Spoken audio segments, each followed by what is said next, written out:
from Downs to Alzheimer's, and this is episode 5. At that time, I was currently doing some sales with a packaging company, and my owner of the company decided to merge with another packaging company, and the offer they gave me wasn't any better than what I was getting at the time. So at that time, we started our own packaging distribution company, and it worked out really well. And so at that time, we were busy, pretty busy family with Madison, and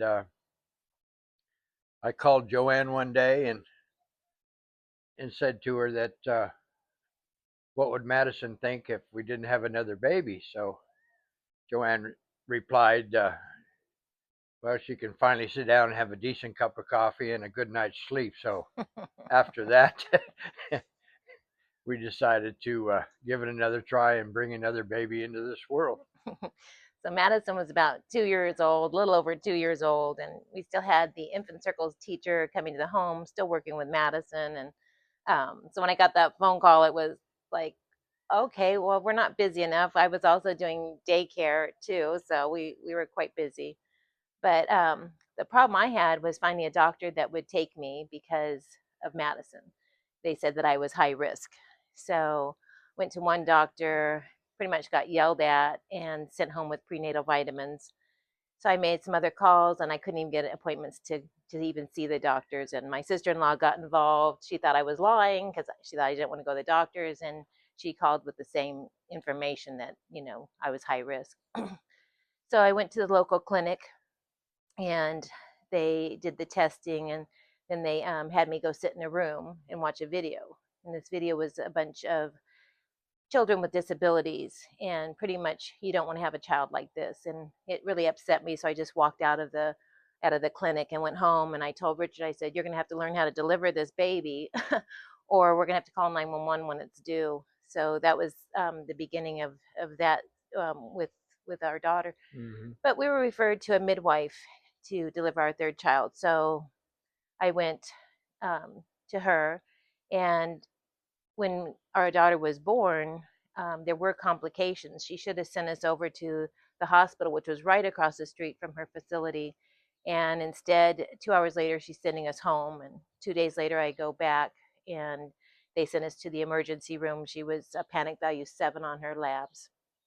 So the ER doctor asked us, about the birth, and we told him. And so without us knowing, he had reported the midwife to authorities, and she was later arrested, not because of our daughter, but because there was 3 other births that didn't do so well. And so uh, after that, I thought, well, here I had a daycare license. I was doing daycare out of my home, and the requirements were really extensive. And I thought, how can someone open up a midwife place and not have any license at all and be operating and taking care of children? But when our daughter was born, it was just a good encouragement for Madison. She was watching her little sister begin to crawl, begin to walk. Yeah. And all of a sudden, Madison was like letting go of the hands off the floor and putting her butt down and starting to use her 2 feet to walk. So it was great to have our third daughter to motivate Madison. And my wish was that at Christmas, Maddie would just run to the Christmas tree. So that was it was great that was his idea, and it worked great for Maddie to have her. So Yeah.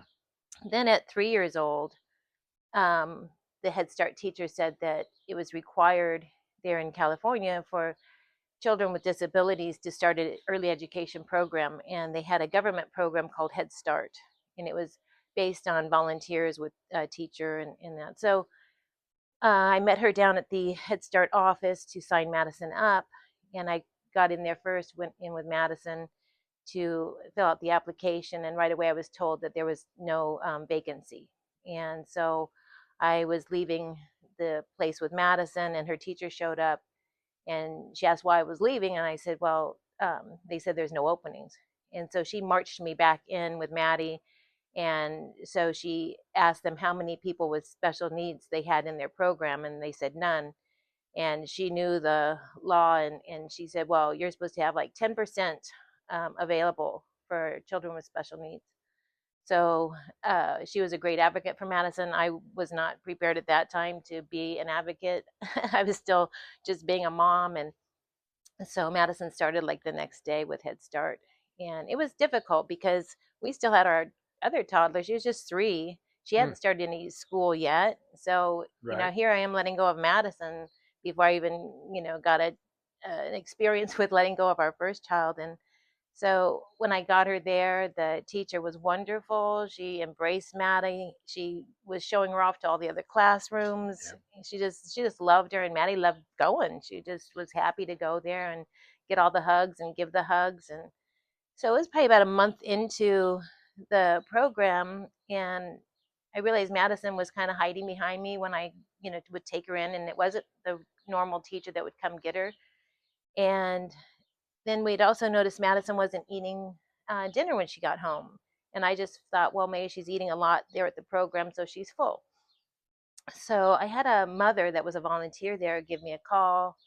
And she said that, Joanne, she goes, Madison's just been crying and laying underneath the easel all morning. Right. And so I said, well, I'll be right down. So I went to go get Madison, and she was just telling me that Maddie wasn't eating breakfast or lunch there. And I says, well, really? Because I go, she's not eating dinner at our house. And I thought she was eating a lot here.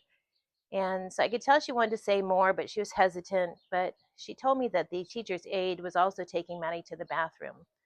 And at this time, Madison had gone back into a diaper. So all the things that we had accomplished with Madison, we had lost in just that short bit of time. And so I was pretty upset. I took Madison to the doctor. Took Madison to the doctors after learning that she had stopped eating and had gone back into a diaper. And the doctor wasn't able to see anything. Um, but I was just telling her that, this wasn't right.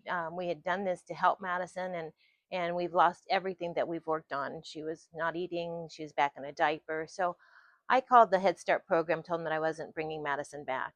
And they called me a couple weeks later and said that Madison had to be in a program. And I says, well, then I'll have to be with her because she has no voice. So until she has a voice, I will be her voice. So they had us start a program down the street, and I went with Madison the first day, and it was an older lady that was teaching the class, and she was wonderful, and she very patient, very loving. And so then the next day I went, and I just knew then that Maddie would be fine. And every time I go to pick up Maddie, the teacher would be showing me all the things that Maddie could do. And Madison had picked up a quart of milk and poured it into a glass without spilling a drop. And I was nervous, but she did great. And then one day I picked Madison up, and the teacher called me aside, and she said, Joanne, you forgot to put her underwear on today. And we were a busy home. We had our own business, we did daycare, we had our other toddler. And so I realized that from now on I'll put her underwear on first, then the dress, because I didn't know. And I said, some things are overlooked or underlooked, but Richard wanted to make a comment on the abuse. Yeah, we've taken many classes in the past about abuse and neglect and exploitation, and we've learned to recognize when something like that is happening, that you have to take different paths to correct it. Madison's done Special Olympics. She was swimming. She's a very good swimmer. A little bit of running. I think she played a little baseball, and now she just bowls with us on during the week, and we're still having a good time. Yeah, so there were signs that we miss at the beginning with the eating and going back into the diaper, and then maybe hiding behind me when I was taking her. And there's just signs to watch for with your child if they start to act different, dress different, Right. different behaviors, crying or acting out. So just being more aware of that situation. Yeah. But otherwise, we're still here, still married, still laughing, and no gray hairs yet. So, See you.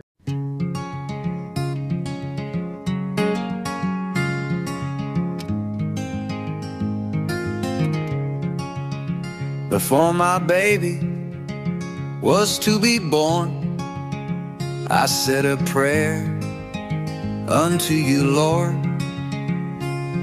The prayer I remember oh so dear, but the answer I got wrong, not as clear. I asked the baby, be a blessing to you. I didn't ask for an arm or two. I didn't ask for a boy or girl. I didn't ask for a lock or curl. All I wanted was a blessing from above, to send an angel upon it with love. But when my baby arrived to me, dear Lord, this is all that I could see.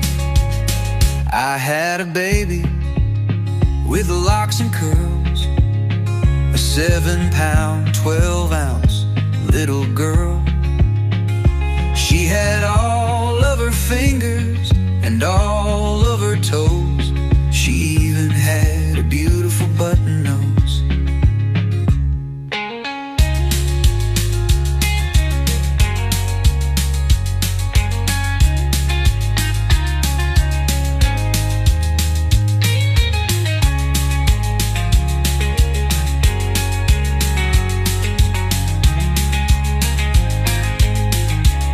Dear Lord, she was perfect in every way, until the doctor began to say, I'm sorry, but your baby has Downs, amidst 5 years of tears and frowns.